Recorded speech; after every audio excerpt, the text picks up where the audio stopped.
Hello everyone, welcome to drama one. Jina and director Kang एक दूसरे को देख रहे थे। तैफून उन दोनों को हेलो कहता है। हाइमी कहती है कि तुम दोनों एक दूसरे के साथ काफ़ी ज़्यादा अच्छे लग रहे हो। ये सुनकर डायरेक्टर कांग को बिल्कुल भी अच्छा नहीं लगता। डायरेक्टर कांग हाइमी को लेकर वहाँ से जाने लगते हैं तो ये देखकर जीना को अच्छा नहीं लगता। आगे ये लोग अंदर आ जाते हैं। डायरेक्टर कांग एंड हाइमी बड़े बड़े शेयर होल्डर के साथ बातें कर रहे थे। जीना एंड तैफून अकेले थे। आगे जीना वॉशरूम में चली जाती है एंड डायरेक्टर कांग के बारे में सोच रही थी कि उसका मन इतनी जल्दी कैसे बदल गया। वहाँ पर हाइमी आती है एंड उसे दबे शब्दों में धमकी देने लगती है कि डायरेक्टर कांग उसका है तो वो उसके पीछे ना जाए। जीना भी उसकी बातों को समझ रही थी। बाहर तैफून अकेला था। डायरेक्टर कांग उसके पास आता है तो वो उसे कहता है कि हेलो डॉक्टर सीड। तैफून तो शॉक हो जाता है कि इसको कैसे पता लगा। डायरेक्टर कांग कहता है कि तुम काफ़ी ज़्यादा टैलेंटेड हो, पर तुमने अपने टैलेंट को छुपा क्यों दिया है? ज़रूर तुम कुछ दुनिया से छुपाना चाहते हो, मैंने सही कहा ना? तैफून कहता है कि मैं कुछ भी नहीं छुपा रहा। तो डायरेक्टर कांग कहते हैं कि इसका मतलब ये है कि तुम डरपोक हो।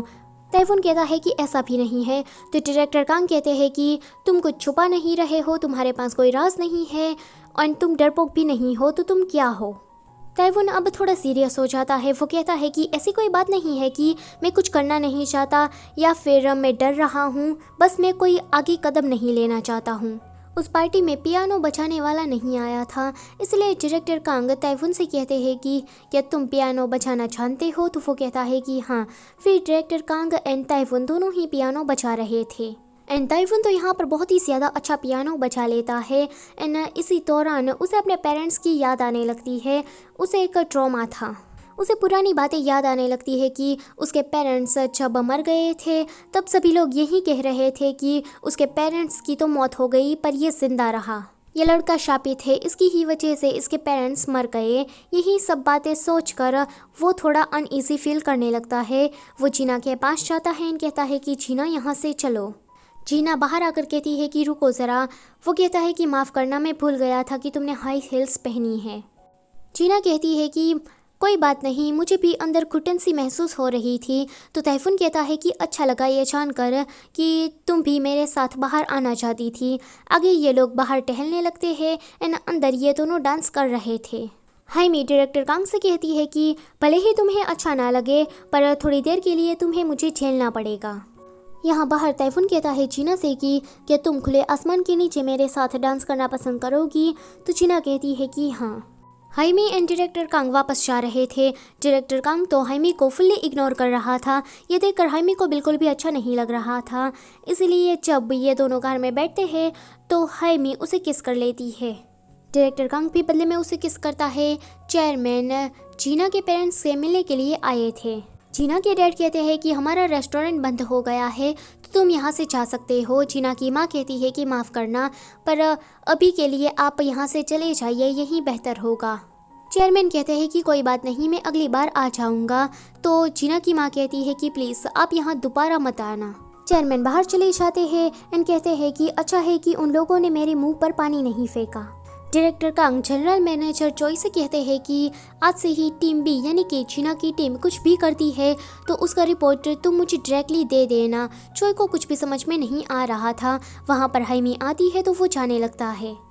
हाइमी डायरेक्टर कांग से बात करने के लिए आई थी पर डायरेक्टर कांग तो मानो जैसे कल रात तो कुछ हुआ ही ना हो एंड चाय में मक्खी को हम कैसे इग्नोर करते हैं वैसे ही डायरेक्टर कांग हाइमी को इग्नोर करते हुए बस काम की ही बात करने लगता है एंड हाइमी को इससे कोई प्रॉब्लम भी नहीं थी। मैनेजर चोई को ऐसा लग रहा था कि जीना शायद किसी बड़े शेयर होल्डर की बेटी है, इसलिए डायरेक्टर कांग उसका कुछ ज़्यादा ही ध्यान रख रहे हैं। तैफून को ढूंढने के लिए ये लोग किसी फटे से गैराज में जा रहे थे क्योंकि जीना को अपने प्रोजेक्ट के बारे में तैफून से कुछ डिस्कस करना था एंड जीना इस बार चाहती थी कि ये लोग कोई इको फ्रेंडली प्रोजेक्ट बनाए। इस गैरेज में जो भी पुरानी कार्स होती है उसका रिसाइकलिंग किया जाता है। वहाँ पर एक अंकल भी थे। तैफून को तो गैराज का काम भी आता है। वो अंकल के साथ मिलकर वहाँ पर कार की रिसाइकलिंग करने में उसकी मदद करता रहता है। तैफून फिर जीना से बात करता है। जीना उसे कहती है कि हमें अपने अगले प्रोजेक्ट में कुछ इको फ्रेंडली करना है। तैफून उसे ही देख रहा था। दूसरी ओर चेयरमैन नए सीईओ के रूप में तैफून को चूज़ करना चाहते थे, उसे वो पोजीशन देना चाहते थे। पर सेक्रेटरी कहता है कि आज तक वो नहीं माना है तो क्या वो एक रात में मान जाएगा। चेयरमैन कहता है कि हाँ, उसे मानना पड़ेगा क्योंकि मैं देख रहा हूँ कि आजकल टाइफून बदल रहा है। सेक्रेटरी कहता है कि हाँ, क्योंकि उसकी ज़िंदगी में एक लड़की आ गई है। चेयरमैन कहते हैं कि लड़की, तो सेक्रेटरी कहता है कि हाँ लड़की, पर आप ये बात कहाँ समझने वाले हो क्योंकि आपने तो कभी शादी ही नहीं की। तो चेयरमैन कहते हैं कि जब से तैफून के पेरेंट्स यानी कि मेरा भाई मर गया है तब से ही मुझे तैफून और इस कंपनी का ख्याल रखना था, तो मुझे कभी टाइम ही नहीं मिला। चेयरमैन सेक्रेटरी को ऑर्डर देता है कि जल्दी से उस लड़की को ढूंढ कर लेकर आओ। तो सेक्रेटरी कहता है कि इस उम्र में आपको कहाँ लड़की मिलने वाली है। तो चेयरमैन कहते हैं कि मेरे लिए नहीं, तैफून के लिए। यहाँ पर डायरेक्टर कांग एंड हाइमी के डैड नए सीईओ के बारे में बातें कर रहे थे। हाइमी के डैड डायरेक्टर कांग को नया सीईओ बनाना चाहते थे, इसलिए वो उसके बारे में पूछ रहे थे।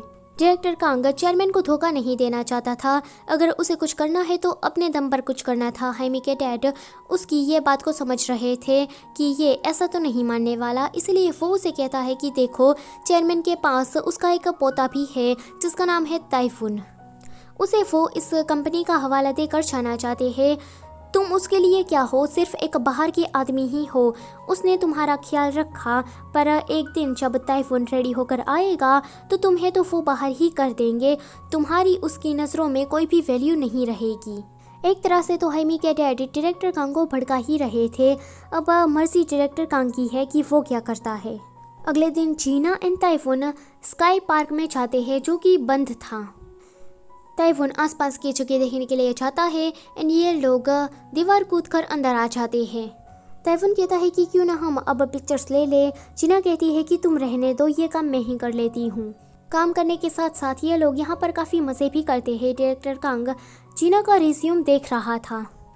ये लोग जब वापस जाने की करते हैं तो तैफून कहता है कि मेरा फ़ोन एंड कार की चाबी दोनों ही कार के अंदर रह गई है। जीना कहती है कि ये नहीं हो सकता, डायरेक्टर कांग जीना को कॉल लगा रहा था। सो इसी के साथ ये वाला चैप्टर होता है यहीं पर ही ख़त्म। Don't forget to like, share and subscribe. Thank you for watching.